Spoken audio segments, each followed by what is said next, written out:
हमने प्रारंभ कहाँ से किया था? देह के नाश से जीवात्मा का नाश नहीं होता, देह के भेद से जीवात्मा में भेद की प्राप्ति नहीं होती। इस तथ्य को जो जानेगा उससे पाप होगा, पाप के मार्ग पर चलेगा, परलोक को मानेगा या नहीं, तो नरक को मानेगा या नहीं, स्वर्ग को मानेगा या नहीं, नरक में जाने के लिए काम करेगा। कहीं फिसल जाए लेकिन बुद्धिपूर्वक तो वो कहाँ जाएगा। पाप की फैक्ट्री क्या है? हाँ, देह को मैं मानना सबसे बड़ा यह पाप है, सब पाप इसके पुत्र हैं, सब पाप पुत्र, सब पाप इसके पुत्र हैं, सब पाप का यह बाप है। देह को मैं मानना सबसे बड़ा यह पाप है, सब पाप इसके पुत्र हैं, सब पाप का यह बाप है। और देह को मैं नहीं माने, भगवान शंकराचार्य लिख चुके, कह चुके हैं पहले, माने ग्रंथ तो आज भी है पाठ की दृष्टि से।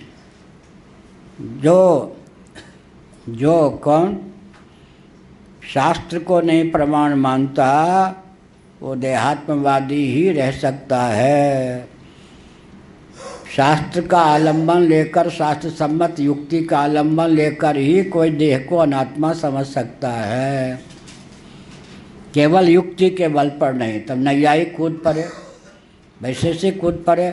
हमने तो युक्तियों के बल पर शरीर को आत्मा सिद्ध कर दी, अनात्मा। शंकराचार्य ने कहा चोरी। शास्त्र सम्मत जो सिद्धांत है उसको युक्ति में आपने ढाल दिए। मूल क्या है? आपको ये बुद्धि कहाँ से प्राप्त हुई कि शरीर अनात्मा है? तो बिना वेद आदि शास्त्र का आलंबन लिए कोई व्यक्ति क्या देहात्मवाद के चंगुल से मुक्त हो सकता है? और जब देह के नाश से जीवात्मा का नाश नहीं होता, देह के भेद से जीवात्मा में भेद की प्राप्ति नहीं होती, इसको मानेगा तो पाप में प्रीति प्रवृत्ति होगी।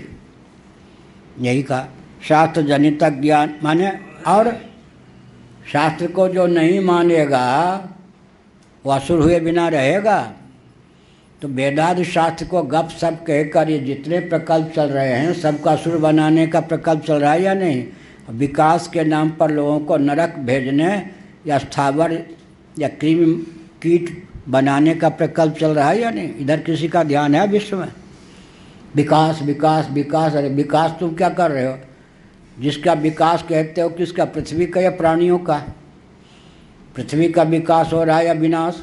पृथ्वी क्या है? विकृत है, क्षुब्ध है। जल का विकास हो रहा है या विनाश? तेज का विकास हो रहा है विनाश। वायु का विकास तुम कर रही हो विनाश। प्राणियों का विकास कर रहे हो विनाश। तो इसलिए अंधेर नगरी